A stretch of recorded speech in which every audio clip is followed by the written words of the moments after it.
Good morning, SteenSmokeHouse. This is my 7th video, and I appreciate you all for hanging in with me. I actually shot this earlier this morning. I didn't realize until I reviewed it this afternoon for editing, there's no sound. So when I do the shots of the food preparation and all those other things, I'm going to have to narrate it and figure out how to do that with my editing software. So anyway, there's always something interesting when you're trying to do YouTube videos. Now, I want to thank David V at work. He's the one that suggested the pork shoulder. I haven't cooked one of those for a while. I cook ribs quite a bit, but I haven't cooked a pork shoulder on the big pit, so it's going to be a first time for me as well as all of you. It's out there now cooking, actually. I've taken a couple of videos of it, and I did get a mic that works. I'm actually using the mic that's in the G40 right now, and it works pretty well. I'm pretty pleased with it. The Rode mic that I had used on my other camera just won't work with the G40, so I'm going to have to find another alternative. But in the meantime, I'm re-recording this intro, and I'll be touching base with you from time to time during this cook. I want to appreciate you all for joining me. Talk to you soon. Okay, I've already rinsed these ribs off, cleaned them. I'm getting ready to pull the membrane off, and then I'll season them for you. It's a real nice rack of ribs. I bought these at Albertsons. I didn't have time to go to Costco this morning, but anyway, once we get all done, I'll flip them over, season the other side, and trim them a little bit so you can see what they're supposed to look like before you put them on the grill. Anyway, hang with me, and we'll go on to the next step. The easiest way to pull the membrane off is, of course, after you've cleaned it, if you can grab a little edge of it with a dull knife and just gently peel it off. And if you're lucky, like we almost were this time, it'll come off all in one piece. Other than that, we just have to clean it up a little bit. There's a couple little scraps. Then as soon as we get done with that, I'll tell you, there's two schools of thought. I've tried them both ways, with and without the membrane, but it's not that much more trouble to pull the membrane off, and I think you get a better finished product when you're done. So on to step 2. I'm in the habit, or I've always lightly seasoned the back side of the ribs, which is this side that we're working on right now. I just buy the store brand extra fancy rib rub, and I just lightly dust it on the back side here to keep the color uniform and keep a little bit of flavor on both sides of it. I don't season the back side anywhere near like I season the front side because the front side is meat and is going to take the seasoning. This side's mostly fat and what's left of the membrane. So on to the next step. This rack of St. Louis ribs is actually pretty nice to begin with. All I'm going to do is trim this little flap off here. It won't cook well. It'll mainly burn. Then get that off there. Of course, we've already taken the membrane off. We did that earlier. I'm going to cut this little piece off.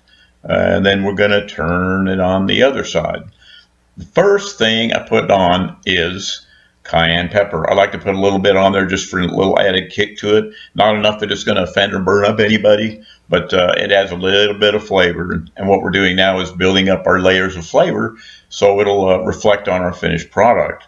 Once I get the cayenne pepper on, the first thing we're going to put on is the Pit Barrel Cooker all-purpose pit rub. That's one of the spices you get when you buy a Pit Barrel cooker. It actually gives you 2. That's a real good one to use. I've had the Pit Barrel 2 years. I use the Pit Barrel a lot, and I use his spices a lot. They're really nice to put on. They flow real well. Pit Barrel cooker people spend a lot of time and thought in planning on their products. And this is one of the things I like to use in a lot of the recipes I prepare. Once we get that on there, the next one we're going to put on is one you probably haven't never heard of. It's Charlie Vergas Rendezvous Memphis Original Famous Seasoning. He has a barbecue place in Memphis, and their specialty is dry rub ribs. And one of these days I'm going to do those. They require a certain cooking technique. They cook real hot, real close to the coals, but not touching them, whereas we cook mainly low and slow here at SteenSmokeHouse. And then we're going to put on a little bit of the spice that we put on the backside. We're going to add some Grill Mates pork rub. I get that at Albertsons. We added our salt and pepper already. And then the last thing we're going to put on is a little bit of brown sugar. I like to put that on. It leaves a nice crust on it, which you're going to see when the meat's done. and it's you kind of have to work with it a little bit, but when it's all done, you'll see it in the finished product. It'll have a nice crisp bark on it, like we like. And I think you'll be pretty pleased with what you get. And those of you that I get to play, those of you that I work with, I will be bringing some in tomorrow, and you can see how you like them. Anyway, on to the next step. This is about an 8-pound pork shoulder. I bought it out this morning. There's one bone in it where I'm pointing. Once it's done, that bone will just pull right out, and there really isn't any trimming to this.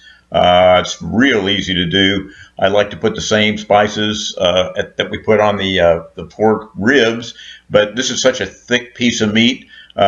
Mainly the spices are to put a little bit of a crust on it and to give it some color while cooking and have a little flavor on the outside. The inside of the meat is going to get cooked by our smoker, and once you put it on there and do it right, there's not a whole heck of a lot to do other than wait the time out. These things stall like a brisket does, so my plan is to take it to about 165 or so, pull it off, wrap it, put it back on, leave the thermometer in it, and let it go to 201 or thereabouts, and it'll be plenty done.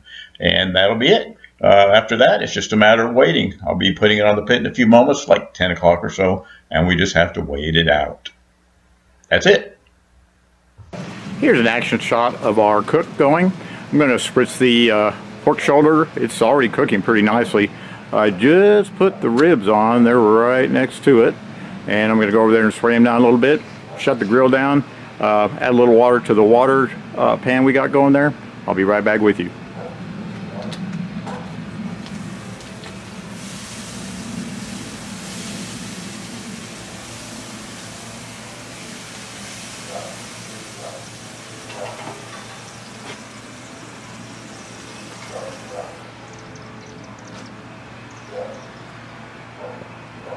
These great big pits are really a lot of fun to use. This thing, as you notice, it makes no noise. I put the Lavalock tape all the way around it. It seals it up perfectly. There's no leaks around the tank. As you can see, again, I really lucked out when it came to this old country barbecue Brazos smoker. It weighs, gosh, it weighs 700 pounds or so, but it's a kick to use, and it's really a blast to share it with you. So I'm going to shut her down for now, and now we're just going to wait until meat's done. Thanks for watching. Hey folks, we're about 3 hours into our pork shoulder cook and about an hour and a half into our rib cook.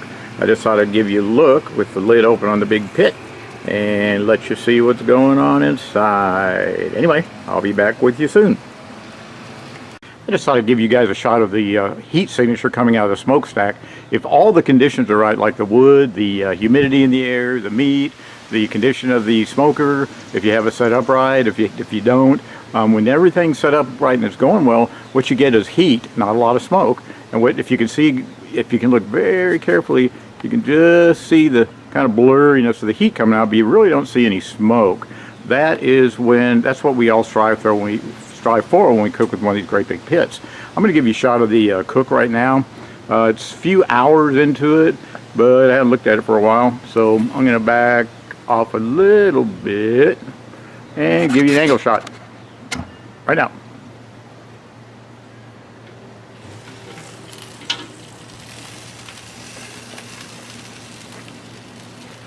Really looking pretty good. Hey folks, we're about 5.5 hours on the pork shoulder and about 3.5 hours on the ribs. I'm going to test them both with a toothpick just to see how tender they are. Keep watching.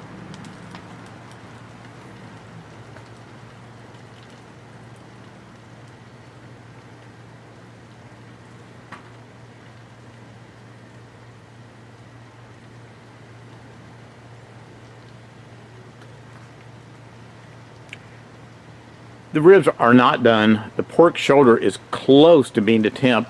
When it gets to 165, it's at 156 right now. I'm going to pull it off. I'm going to wrap it and kind of pull it away from the fire. The ribs need a little more time to come to their ultimate goal. So anyway, just thought I'd show you what's going on at the SteenSmokeHouse.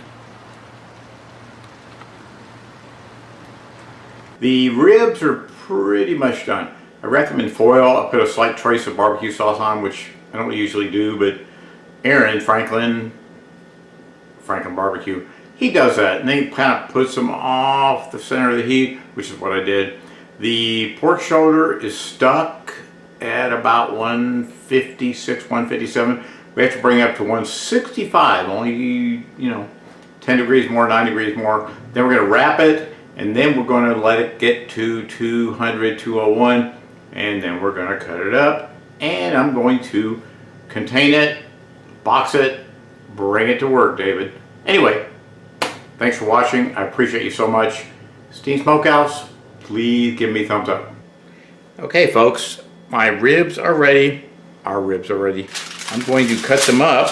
Our pork shoulder is still cooking on the big pit out there, but I thought maybe I'd cut these up and show them to you. They're probably really tender.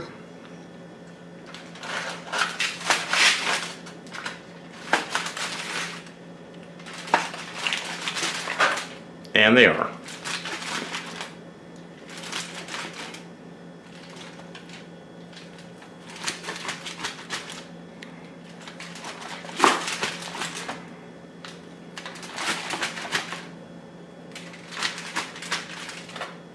I'll take one out of the middle right here. This is really like perfectly cooked ribs, if I do say so myself. Thank you for following me, SteenSmokeHouse. Man, this is, this is good stuff. Anyway, as soon as our pork shoulder gets off the grill, I'll show it to you. Thank you so much.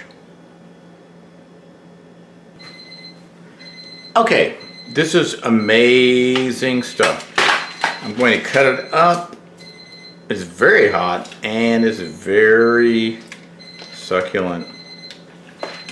This is one of those things you can make whatever you want to out of it, like tacos or sandwiches or whatever you want. It's very, very, very tender.